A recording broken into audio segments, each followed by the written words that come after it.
Not only is Grid Autosport the best racing game on the Nintendo Switch by some distance, it's also, in my opinion, one of the most enjoyable racing games on any system of recent years. This is helped in part by a varied number of disciplines to race in, which all feel suitably unique and should cater for all types of motorsport fans. From the argy-bargy of the touring cars around Brands Hatch to the screeching engines of 200-mile-an-hour Indy cars hugging the long famous sweeping curve of Indianapolis. If you're looking for four-wheel action a little bit different to the norm, then Grid has you covered here too, with destruction derbies, drag racing and drifting events, all seeing tweaks to the standard racing mechanics and each presenting a new challenge to overcome. Let me give you my thoughts on the game as I review Grid Autosport on the Nintendo Switch. The focus in Grid Autosport is the career mode, where you can select any of the 5 racing disciplines to join and work your way through the classes of each, at any time switching allegiances to any of the other racing types if you desire. Although you can stick with the same discipline, for example starting in the tuner category and working through all the events that has to offer, but if you get bored at the end of any of the short mini seasons in tuners, you can switch to single seaters for a bit and progress your levels there. If you want to take part in the top racing series in Grid, you'll have to eventually level up all of the disciplines to a certain threshold, but it's really up to you if you want to do this, as you're very much left to play the game as you want.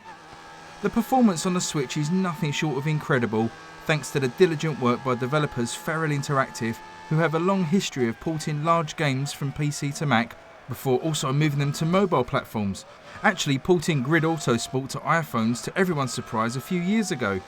On the Switch you have the option to run the game in 30 frames a second with extra graphical effects such as lighting and shaders, or knock a lot of these visual niceties back to run the game at something approaching 60 frames per second, although the game does tend to drop a few more frames in this mode, but it's nothing game breaking.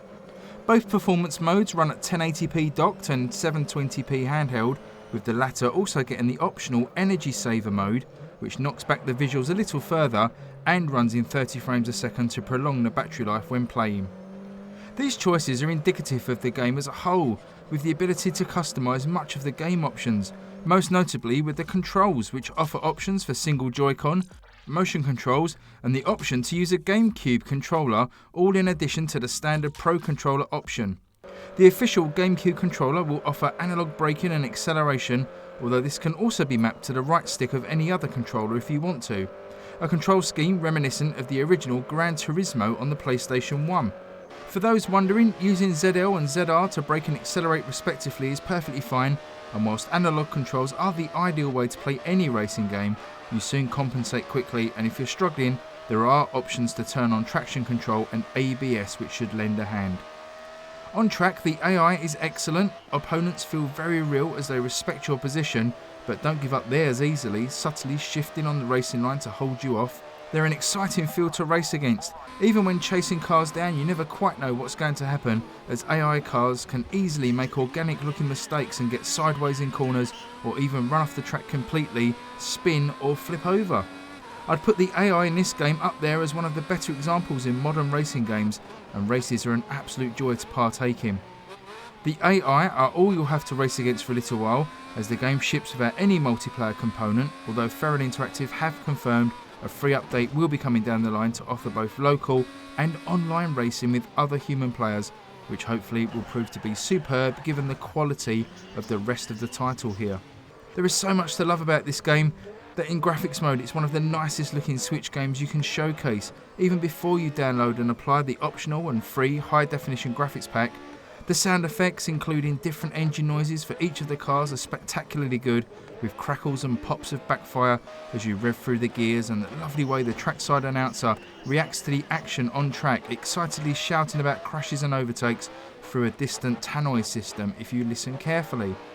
The way you can choose from multiple layouts of each circuit, taking the 28 main locations on offer to well over 100 different tracks to race on with any of the 100 plus cars.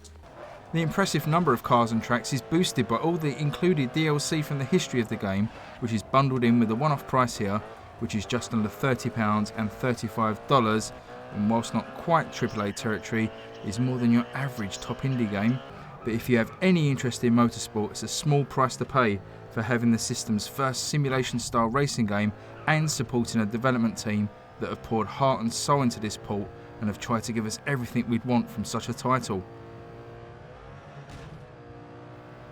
So on to my verdicts, but if I had any nitpicks, and they are minor, the menu system is starting to feel its age and is clunky to navigate in some areas and downright confusing in others. Load times aren't the best throughout the game either, with some tracks taking what feels like an age to load in, although a promised day one patch is going to reduce this down. Some of the interior textures of cars feel like an afterthought, with incredibly low blocky details spoiling an otherwise incredibly slick looking game. And finally, that missing online component is a shame not to be there at launch. Racing games are one of my favourite genres in video games, and whilst I'd normally say to take that into consideration, racing games are a niche title anyways. Like, I'm not going to convince somebody that hates racing games to buy this just because it's spectacularly good, so I assume most people watching this review are racing fans too. If that is the case, then you need to look no further for the best racing game on the Switch. It's head and shoulders above anything else on the system, and its visuals, sound and performance put a lot of bigger budget games to shame. It's easily one of my favourite games on the Switch, and I'll be playing this for many, many months to come.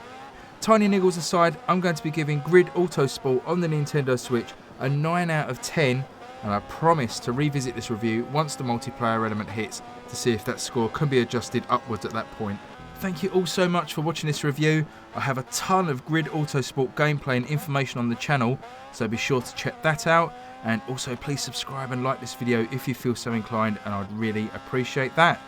But until next time, happy racing, and I'll see you all soon. Thanks a lot, bye bye.